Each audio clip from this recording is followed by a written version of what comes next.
కింద కూర్చో కూర్చొని हरिद्रचूर्णं समर्पयामि कुङ्कुमङ्कामनादिव्यङ्गामनात् कामसम्भवं कुङ्कुमेनाच्युतादे वाग्रहण परमेश्वर कुङ्कुमद्रव्याणि समर्पयामि ओं सुमुखाय नमः ओं मेघदन्ताय नमः ओं कपिलाय नमः ओं कलिकर्णिकाय नमः ओं लम्बोदराय नमः ओं विकटाय नमः ओं विघ्नराजाय नमः ओं धूम्रकेतवे नमः ओं गणाधिपाय नमः ओं गणाध्यक्षाय नमः ओं बालचन्द्राय नमः ओं गजाननाय नमः ओं वक्रतुण्डाय नमः ओं शूर्पकर्णाय नमः ओं हेरम्बाय नमः गौतमः आग्रयस्रो देवानां धूपोजं प्रदर्शितां धूपमाग्रापयामि दीपं दर्शयामि नैवेद्यं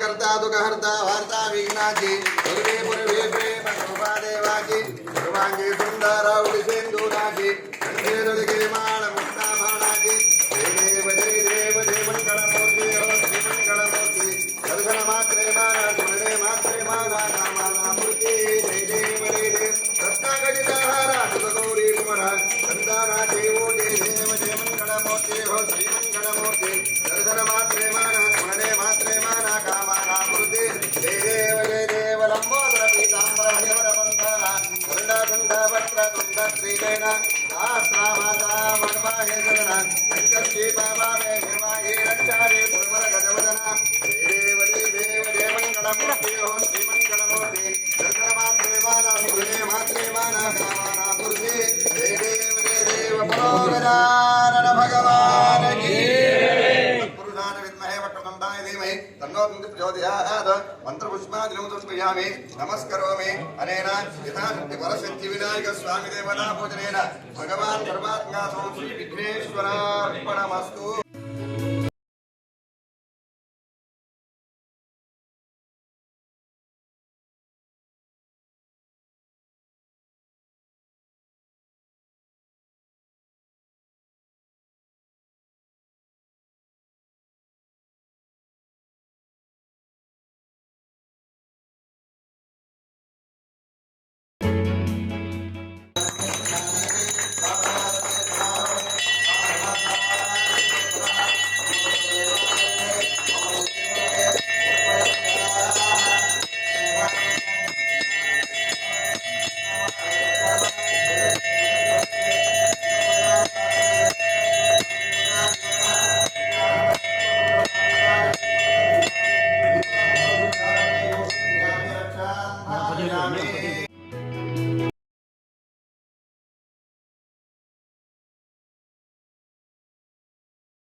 पुष्पये पूजयामि ओम भवाय देवाय नमः ओम सर्वाय देवाय नमः ओम ईशानाय देवाय नमः ओम पशुपते देवाय नमः ओम रुद्राय देवाय नमः ओम उग्राय देवाय नमः ओम भीमाय देवाय नमः ओम भागो देवाय नमः ओम भवस्देव समिते नमः ओम धर्मस्देव समिते नमः ओम ईशानस्देव समिते नमः ओम पशुपते देव समिते नमः ओम रुद्रस्देव समिते नमः ओम उग्रस्देव समिते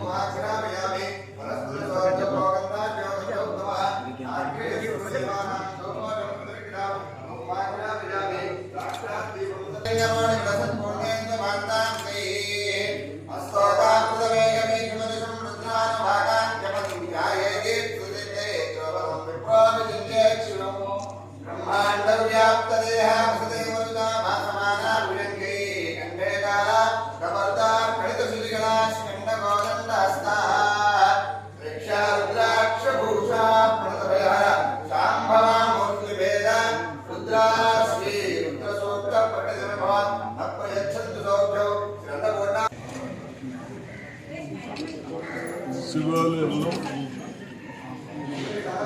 పురాతన శివాలయంలో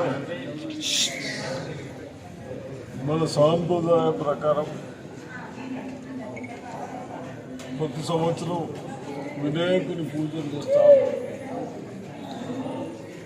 పూజలే కాకుండా ఈ మంత్లో భగవంతుని స్థాపించుకొని ప్రతి గ్రామాల్లో కానీ చాలా మట్టుకు నిజామాబాద్ ఈ సంవత్సరం 5,000 మండపాలు వచ్చినాయని చెప్తా ఉన్నాను. మన దగ్గర కూడా అంతే వచ్చినాయి. అక్క యొక్క సంతోషం ఆ భగవంతుడి వినాయక స్వామి మనం ఎక్కడన్నా గుడికి పోయినప్పుడు ముందు వినాయకుని పూజ చేసిన తర్వాత